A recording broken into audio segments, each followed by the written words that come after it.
Hoy los protagonistas son los premios Grammy. Pero bueno, tranquilidad que no vamos a hablarte de nominados, ni de galardonados, ni de el resumen de cualquier gala que haya podido haber, aunque seguro que resultaría igual de interesante. Bueno, lo primero, espero que esté bien. Lo segundo, soy José Luis Martín. Y lo tercero, Jaime Ojeda está listo ya para contarnos esta historia a ti y a mí sobre lo que le da un premio Grammy a un artista. Porque siempre se ha hablado de que cuando alguien recibe un premio, le puede pasar a los escritores, por ejemplo, se desgastan, no encuentran la inspiración, parece que se sienten mucho más presionados. Pues con el caso de los premios Grammy, los premios conocidos como los más importantes de la historia y de la industria de la música, parece que no ocurre lo mismo. Y eso es lo que te vamos a contar en el siguiente capítulo.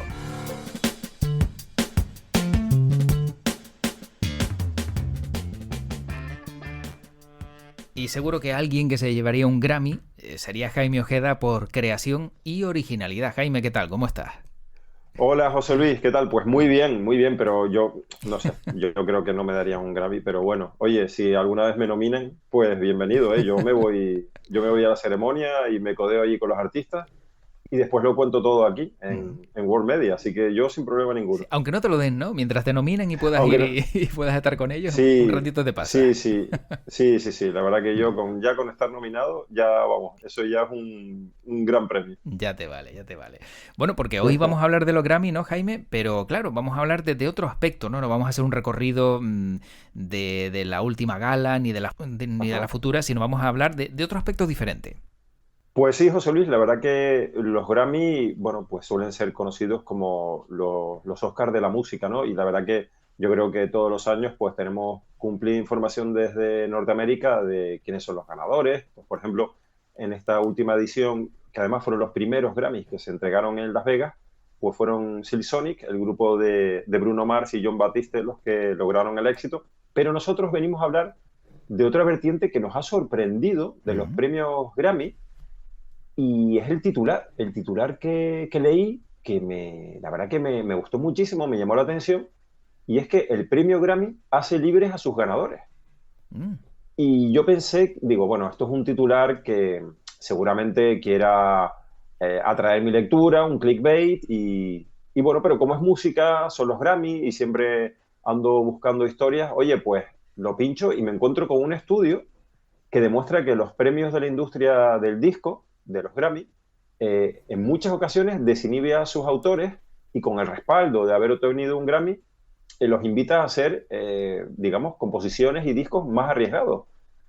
Así que de eso vamos a hablar un poquitito y vamos a poner ejemplos que hemos estado buscando y que realmente, pues oye, pues sí que nos hace pensar que esta teoría o este estudio, pues no va tan desencaminado. Y lo curioso, José Luis, porque si nos gusta también un poco el cine, nos damos cuenta que los Oscars a Ujú. veces es todo lo contrario. Sí.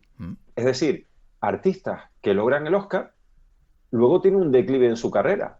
Por ejemplo, Adrien Brody, o por ejemplo, Gwyneth Paltrow, o Halle Berry, que ganaron Oscar en su momento, y oye, cuando parece que su carrera a partir del Oscar va a ir para arriba, pues no solo ha ido increciendo, sino que se ha quedado como estancada, e incluso hace mucho yo que no veo en el estrellato una película de Halle Berry Ujú. o de Gwyneth Paltrow, que se ha dedicado más a ser empresaria de unos ciertos artículos. A quien sí he visto recientemente es Adrien Brody, en una serie que me encantó, que es The Winning Time, la serie de HBO sobre Los Ángeles Lakers, Ah, sí, que él correcto. hace él hace de Pat Riley, Ujú. y que yo recomiendo, la verdad, José Luis, que está de, Sí, sí, está sí, de sí. Emmy, ¿eh? Mm. Está de Emmy, está de Globo de Oro, seguramente no lo gane, ni siquiera sé si está nominado, pero lo hace increíble, y el parecido físico es increíble. Mm. Con lo cual, lo que quiero decir con esto es que, bueno, aunque sus carreras no hayan despuntado, más que nada es porque, bueno, pues porque vienen nuevas generaciones de actores, pero que Adrien Brody, por ejemplo, ahí lo borda, ¿no? Pero bueno, estábamos en eso, ¿no? En que los Oscars, pues a veces significa un declive, pero los Grammy, en su mayoría, no. Los Grammy, en su mayoría, le dan como una especie de crédito a los Ujú. artistas para, oye, lanzar un par de discos y probar a hacer cosas diferentes. Y de ahí que los Grammy, digamos que van por derroteros distintos y curiosos. Y es un estudio que se ha dedicado a analizar la repercusión de los premios de la industria en los artistas. Ese gramófono dorado, ¿no?, que se le suele dar. Y los artistas, sobre todo, lo que hacen es innovar en nuevos sonidos, ¿no? Y es un estudio que ha realizado en la Universidad de Yale, concretamente el señor Balzac Kovacs y Giacomo Negro de la Universidad de Emory, en Atlanta, y Ujú. también Glenn Carroll de Stanford. Es decir, que son tres universidades muy prestigiosas que se han unido para hacer este estudio.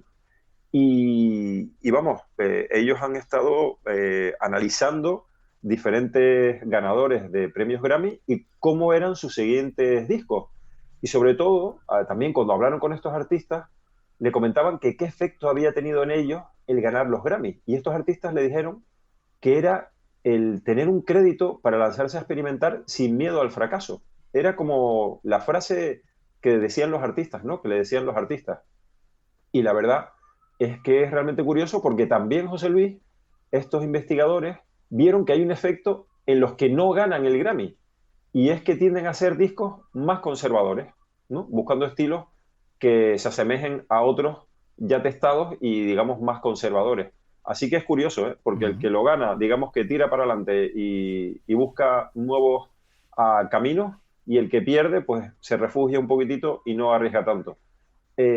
Así que, por ejemplo, está el caso de Fleetwood Mac, Ujú. que ganó en 1978 el Grammy por su disco Rumors, y luego grabaron un disco como Task, que es un trabajo en el que se atrevieron a meter influencias post-punk y donde la composición, digamos, que es más escasa. Fue un cambio tremendo de un disco a otro, ¿no? Y se arriesgaron. Yo creo, José Luis, que un ejemplo muy claro que vamos a ver aquí es en este estudio, mencionan al grupo U2, que en 1988 ganaron el Grammy con Joshua Tree. Yo creo que Ujú. todos, en nuestra gran mayoría, hemos escuchado algunas canciones, si no el disco completo de Joshua Tree, Sí. con el With or Without You o el Where the Streets Have No Name. Pues su siguiente disco, mira qué disco fue el Actum Baby, un disco en el que la Claro. banda irlandesa introdujo elementos electrónicos del dance y de toda la maquinaria alemana. De hecho, se fueron a grabar el disco a Berlín para introducirse de lleno. Y entonces es un cambio totalmente, vamos, radical. Y hombre, evidentemente, Actum Baby no vendió lo que vendió Joshua Tree, pero a día de hoy sí que con la perspectiva, los expertos en música dicen que fue un paso indispensable para que U2 se mantuviera, porque aunque vendió menos, aunque no fue un disco tan popular, sí que les granjeó el sello de que U2 era una banda que no se conformaba con hacer lo de siempre. Ujú. Y eso, con el tiempo, les hizo ganar muchísimos millones de adeptos porque siempre estaban esperando un nuevo disco de U2 por ese cambio, ¿no? Entonces, la verdad que me parece un estudio interesantísimo. No es un estudio cualquiera porque es un trabajo muy meticuloso que ha diseccionado más de 125.000 discos. Tela, ¿eh? Es que eso te iba a 125.000 decir, discos claro. divididos Que para llegar a una en, en- conclusión en- de ese tipo tienes que hacer un examen exhaustivo de una Eso es. tremenda calidad. Claro, claro, claro. Esto no es que hayan cogido cuatro Ujú. discos y... No, no, 125.000 discos los dividieron en género, en estilo y en tempo, energía, e incluso a nivel de acústica. Y bueno, pues eso, pues analizaron a los nominados y a los ganadores en las cuatro principales categorías de los Grammy, que es el mejor álbum, mejor canción, mejor nuevo artista y mejor producción del año. Digamos que son pues los correspondientes a mejor actor, actriz, película y director en los Oscars, ¿no? Pues estas categorías, ese mejor álbum, mejor canción, mejor nuevo artista y mejor producción del año, pues con esas métricas, José Luis, se demuestra que la mayoría de los ganadores de Grammy pues no se salen de los márgenes, digamos, de su género hasta que logran el reconocimiento. Una vez que logran el premio, entonces cuando empiezan a explorar nuevas avenidas. La verdad que yo creo que ha sido muy hábil y la forma de abordar el estudio a mí me parece muy adecuada y me parece muy meticulosa. No ya Ujú. solo por la cantidad de discos, que es asombrosa, son 125.000 discos, sino que además han analizado esas categorías que comentábamos y después analizan los siguientes discos y ven que es realmente una gran mayoría los que empiezan a grabar discos diferentes. La verdad que resulta paradójico, ¿no? Este cambio de estrategia, pero les viene bien porque también los artistas obtienen un impulso en sus ventas, porque después esta gente, estos eh, señores de la universidad, Mm, se han ido al Billboard, que es la lista oficial, y ven cómo los artistas que hacen estos cambios, que se atreven una vez que ganan el Grammy a cambiar y a hacer discos diferentes, hay un aumento que va desde el 4 hasta un 400% en ventas incrementadas. Por ejemplo, hace un año Taylor Swift incrementó nada más y nada menos que un 53% el número de reproducciones de su disco Folklore. Y no solo el disco, sino que además todo su catálogo, toda su discografía, se ve beneficiada porque, por ejemplo, se incrementó en un 12% más su exposición. La verdad que me parece un trabajo muy fiable, mm. muy interesante para estudiar. José Luis, a ti además que también te gustan los números y la estadística, Sí, sí. creo que tienes ahí un Mm. terreno para explorar del que puedes sacar información muy interesante. Y es que se han ido más atrás en el tiempo. Estábamos hablando de U2, estábamos hablando de Fleetwood Mac, aunque ahí estamos hablando de los 60. Pero fíjate que, por ejemplo, se han ido más atrás y se han dado cuenta cómo The Beatles, Mm. que con su disco más psicodélico, el Sgt. Pepper's Heart Club Band, lograron el éxito en el 1968, pues ganan esos premios y le dan un giro a su carrera y hacen su White Album, el álbum blanco. O por ejemplo, Alanis Morissette, que tú imagínate el éxito de su disco Jagged Little Pill, que Mm. fue un auténtico bombazo, vendió muchísimos millones y estaba repleto de éxitos. Bueno, pues Alanis podía haber repetido esa fórmula, Claro. pero no. Pasó a ser un disco que Alanis Morissette dijo que ella era consciente de que estaba haciendo un disco más vulnerable y sincero, es decir, que no hizo un disco amable con lo que quería la casa discográfica o repitiendo la fórmula del disco, pues ese Jagged Little Pill, y bueno, y saca ese Suppose Former Infatuation Yankee, que es un disco, pues eso, más vulnerable. Así que sin miedo, como podríamos decir, los artistas dan una tecla distinta y nos sorprenden con nuevos discos. Así que la importancia de los Grammys, José Luis, ya vemos que no solo se queda en la gala, en el brillo que tiene esa noche, ¿no? Que los americanos además lo saben vestir muy bien, la verdad que es una gala tremenda, sino que además tiene después sus consecuencias a la hora de el recorrido que van a tener los artistas posteriormente a ganar un Grammy si lo graban, si lo ganan, ¿no? Y la verdad que este estudio a mí me parece de lo más interesante. Sinceramente, la verdad es que tal y como lo has relatado, abre la puerta a repensar por qué en la música no ocurre lo que bien decías en el cine, pero incluso me atrevo a decir en la literatura, ¿no? Cuando alguien consigue un gran éxito, un bestseller, y recibe no sé cuántos premios, luego entra en una dinámica de me quedo en blanco. O sea, es difícil, salvo Ajá, por los años, que un escritor o una sí, escritora pues tenga a lo mejor una continuidad en bestseller, ¿no? Y sin embargo, en el mundo de la música, aquí reciben el premio, reciben el Grammy, se vuelven más creativos y consiguen un éxito mayor o experimentan en unas nuevas tendencias que a lo mejor antes no se habrían atrevido, ¿no? Quizá a lo mejor también podremos pensar que la música es muy diferente, ¿no? También de la literatura, porque si tú escribes de una manera y te ha ganado un público, el que des, por ejemplo, el salto de una novela policíaca a una comedia romántica sería claro, catastrófico, ¿no? Para el escritor o la escritora, ¿no? A lo mejor el mundo de la música, claro. fíjate, el caso de U2, de un estilo que tenía una gran cantidad de seguidores, a otro, donde cambiaron bastante, ¿no? La forma de componer y de crear su música, podía haberles hecho perder, y no lo hizo. Sí, sí, Mm, la verdad que es un estudio Sí. Mm.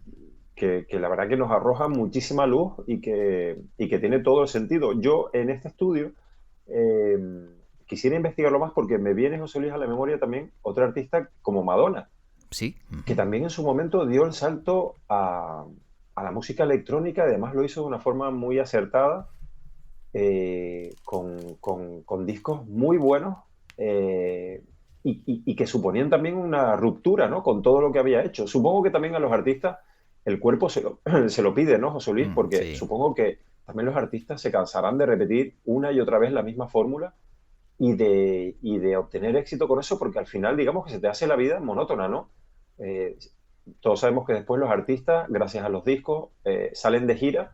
Y tú imagínate hacer giras y giras siempre con las mismas canciones. Sí, sí, sí. Entonces, yo supongo que como todo ser humano que necesitamos un poquitito de variedad en nuestra creatividad, pues supongo que ellos, el Grammy les tiene que sentar maravillosamente porque supongo que ellos van con el Grammy bajo el brazo y le dicen a su productor y a su casa discográfica, hey, yo he ganado este Grammy, yo aquí tengo un crédito que no lo voy a desaprovechar. Y yo ahora el disco que quiero hacer es esto. Yo me imagino también, José Luis, esas conversaciones de los productores con los artistas, con los sellos discográficos, porque recordemos que todo esto está íntimamente ligado, ¿no? Al menos estaba así. Ahora ya el mundo de la música ha cambiado muchísimo y ahora muchos artistas se pueden lanzar de forma independiente, pero al final siempre necesitas una discográfica detrás, aunque hoy ya bastante menos. Claro. Pero estamos hablando de la época de U2, de los Beatles, de Fleetwood Mac, de Alanis Morissette, de Madonna, en la que en el momento álgido de sus carreras necesitaban sí o sí una discográfica que tenía todo el entorno ya, todo el entramado generado para poderte publicitar y promocionar, ¿no? Entonces, Madonna es una artista que en este resumen del estudio no he podido ver, pero que voy a investigar, porque yo creo que Madonna también entra en este estudio, seguro que al analizar 125.000 discos, pues seguro que Madonna está también en esta lista porque ganó un Grammy, si mal no recuerdo, y lo estoy mirando, sí, ganó un Grammy a Mejor Álbum Pop por Ray of Light, que es el disco que yo tengo en mente que me flipó de Madonna, ¿no? Y yo creo que Madonna, si no hubiese dado este salto, yo creo que este Grammy no lo tendría hoy en día, ¿eh? Y recordar que ella venía de canciones con Nile Rodgers, que es un estilo musical más pop, más dance, más funky, con canciones como, bueno, como el Like a Virgin o luego el disco Like a Prayer, y ella hace ese cambio a la música electrónica, a los sonidos británicos y consigue el Grammy en Mejor Álbum Pop en el año 98. La verdad que me parece, bueno, pues una apuesta arriesgada y mira por dónde, pues consigue el Grammy con esa apuesta, ¿no? La verdad que me parece muy, muy interesante este estudio. Sí. Y oye, y la cantidad de discos que podemos descubrir gracias a este estudio. La verdad que me parece una auténtica joya y yo lo voy a buscar, el original, a ver si lo tienen publicado, seguramente sí, porque las universidades americanas suelen publicar todos sus estudios. Lo voy a buscar, igual me cuesta un poco, pero vamos, ahí tenemos material para mucho tiempo de descubrir, porque 125.000 discos se me antoja un catálogo importantísimo. Ahora, también te tengo que decir que siempre en las estadísticas hay pues datos y margen de error o datos que no son o no resultan del Totalmente. todo positivos, porque es que acabo de encontrar el dato que se sale Sí, de la estadística y yo creo que vas a estar de acuerdo conmigo. Terence sí. Trent D'Arby, Uy, Grammy, sí, Grammy en el 88 en la categoría de mejor interpretación vocal masculina de R&B. También ganó otros premios y demás y fue por el disco todos lo recordamos, ¿no? El mejor de él, se puede decir el único, aunque tuvo más, sí, el sí, sí, Introducing sí. the Hardline According to Terence Trent D'Arby. Pues luego, Cierto.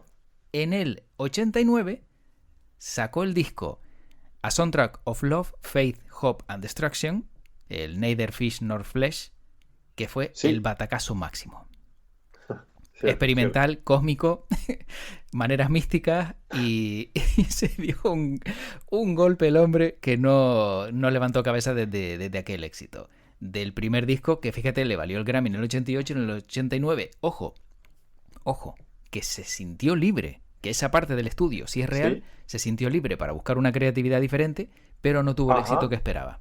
O sea que claro. ahí el estudio sí acierta, pero la parte del éxito sí que no la consiguió porque no le salió nada bien y todos recordamos ese segundo disco que realmente solo hay una canción que creo que es el Delicate, si no me equivoco, que era El la única, Delicate, sí, exacto, que valía un poco.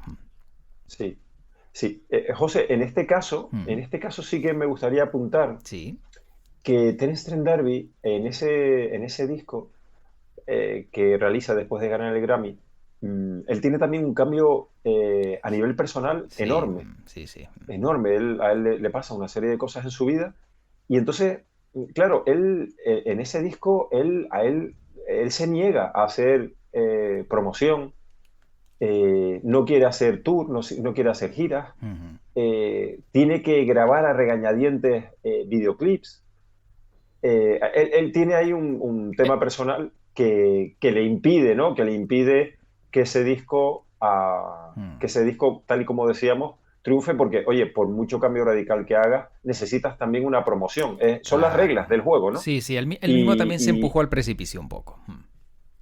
sí, exactamente, exactamente, porque, oye, estamos hablando de que los artistas es cierto que se arriesgan con discos diferentes, como es el caso, para mí, el ejemplo de U2 con Joshua Tree y el Actum Baby es perfecto, pero hay Ujú, que decir que Actum Baby tuvo detrás una maquinaria de mercadotecnia ujú. tremenda.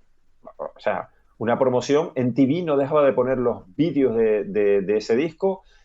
Me acuerdo en aquella época, bueno, en los 40, yo creo que incluso estrenó a nivel mundial o europeo. Fue una burrada. No sé si fue Julián Ruiz, Ujú. algún conocido locutor de la cadena 40. Recuerdo que fue a la presentación mundial. Bueno, era un despliegue, José Luis, que en aquella época, sin tener internet, te enterabas. Te Claro. enterabas porque salía en la prensa corriente, Ujú. salía en portada. Es decir, estamos hablando de que son discos que a pesar de ser diferentes, de romper con todo lo que ha hecho el artista anteriormente, sí que tenían un trabajo de mercadotecnia muy importante detrás. Y que eso, hombre, eso hace que la introducción de ese cambio de estilo a tus seguidores sea más suave. Pero claro, si Terence Trent D'Arby se niega a grabar videoclip, se niega a hacer promoción, se niega a salir de gira, Sí, sí, sí, pues sí. ahí tenemos una combinación realmente difícil. Y después, José Luis, hay que decir que el disco es muy, muy difícil de escuchar, Sí, es complicado. porque él se va a la India, Mm. él está un par de años desaparecido. Bueno, es una historia tremenda, similar, por ejemplo, a la de Sinead O'Connor, ¿no? La irlandesa, Mm. que después del éxito del Nothing Compares to You, pues tiene también una crisis personal y es difícil, ¿no? De Sí. seguir en esa senda que necesita un mínimo de tu presencia física para que la casa discográfica te pueda promocionar, porque en aquella época todavía Mm. no había artistas virtuales ni estas virguerías que vemos hoy en día, ¿no? Efectivamente. Entonces, pero sí, evidentemente Mm. el estudio, y además, José Luis, tú que estás más versado en todo este tema de estudios, de estadísticas, los estudios también necesitan digamos, lo contrario de lo que tú quieres demostrar para que se valide la idea, ¿no? Claro, exacto. Entonces, digamos bueno, este estudio también, lejos de querer ser perfecto, Ujú. sí que es un estudio oye, que desvela que ahí hay un fenómeno y hay una casuística que se repite mucho y que, oye, que es muy interesante, pero la verdad que me ha gustado mucho el ejemplo que has puesto, José Luis, Sí. porque me ha traído además Mm. esos recuerdos de Terence Trent D'Arby, que su Ajá. primer disco, bueno, lo ponía yo en la radio Mm. a, Buah, a claro. todo, vamos, a todo trapo porque era un disco buenísimo, ¿no? Y Mm. cuando llegó el segundo, me acuerdo que todo el mundo estaba esperando el disco como loco Efectivamente. y Y yo fui madre uno mía de los lo que que picó, costó. Jaime. Yo fui uno de los que picó y se compró el CD. Claro, es que es hasta normal, ¿no? Sí. Porque el primer disco fue tan bueno que te compras el Mm. segundo, como quien dice, a ciegas, ¿verdad? Ujú, claro. Y luego mira. Pero Y bueno. bueno, Mm. y después viene ese disco rarito, que también te digo una cosa, José Luis, te aseguro casi en un 90% que te lo escuchas esta noche y te va a gustar el disco. Puede ser Verás que seguramente. Ujú, con el paso del tiempo hay muchos discos que hemos calificado de raritos ujú, o de, pero ¿qué hizo? Que ahora lo escuchas y dices, oye, espérate, ujú. mira esta canción, oye, mira esto. Entonces, José Luis, pues es una forma de verle también, ¿no? La parte positiva a la decepción que nos llevamos en su momento con ciertos discos. Bueno, como el buen vino, ¿no? Que con los años mejoran, esperemos que algunos discos también puedan mejorar, que podría ser también Seguro, la lectura. seguro. Bueno, Jaime, para terminar, dos pequeñas anécdotas y una de ellas pasa por el nombre de los Grammy, de los premios, porque al principio no se llamaban Grammy, se llamaban Premios Gramáfone. Premios Gramáfone, Ah, y si no me equivoco, creo recordar, y tenía el dato por aquí, se entregaron por primera vez en el año 1959 en Beverly Hills. Así que esa fue la primera edición, que fíjate si ha llovido. Y el otro detalle, que este ya es tremendo, es que los premios que se entregan en la ceremonia son falsos. O sea, son falsos. Las verdaderas estatuillas, sí, el verdadero premio que tiene el nombre y la categoría que ha ganado el artista, se hacen justo después, cuando ya los ganadores se anunciaron oficialmente. O sea que para que no se filtre, pues seguramente le dan uno en el escenario, toma, un ganador, tal, pero luego ya con tu nombre y en la categoría se hacen posteriormente. O sea que el que te dan en la ceremonia no es el que te llevas a casa.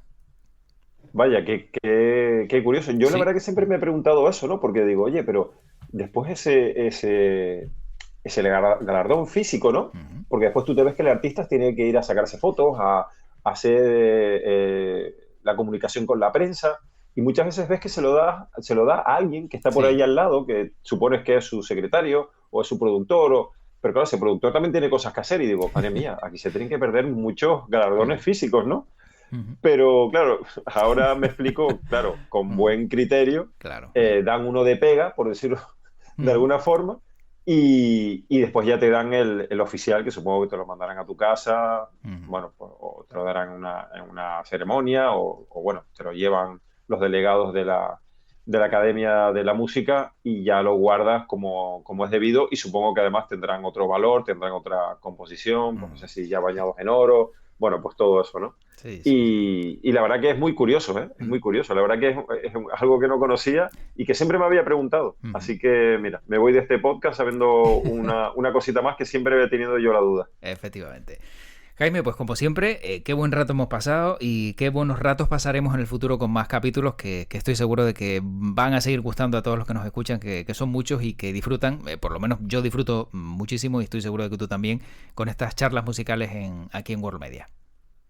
Pues la verdad que sí, José Luis, porque será por historia de la música. Sí. Vamos, no, nos faltarían horas para grabar el podcast, pero como siempre un placer. Al igual que tú, pues bueno, pues son ratos realmente muy agradables en los que se aprende un montón, y nosotros animamos, como hace ya unas semanas, a que los oyentes, si tienen a bien, nos pongan comentarios, nos comenten, complementen todo esto, o nos aporten nuevos datos, o nos pidan temas. Vamos, que animamos a los oyentes a que se animen y nos dejen comentarios, pues si lo están escuchando en la plataforma de podcast, pues que lo dejen en la cajita, si lo escuchan por YouTube, pues también, que tú te encargas de estar pendientísimo de todo eso, de Sí. leerlos todos, y después de comentarlos por aquí, nosotros encantados, porque de eso se trata, ¿no? De un poco de encender la llama de la curiosidad, y una vez que se enciende la llama de la curiosidad, pues ya sabemos que ocurren cosas mágicas. Efectivamente.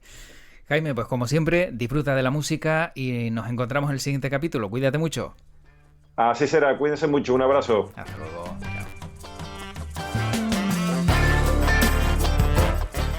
Y hasta aquí llega este capítulo en el día de hoy. Espero que hayas disfrutado con World Media Podcast, con Jaime Ojeda y conmigo, con José Luis Martín, en este ratito que hemos pasado juntos.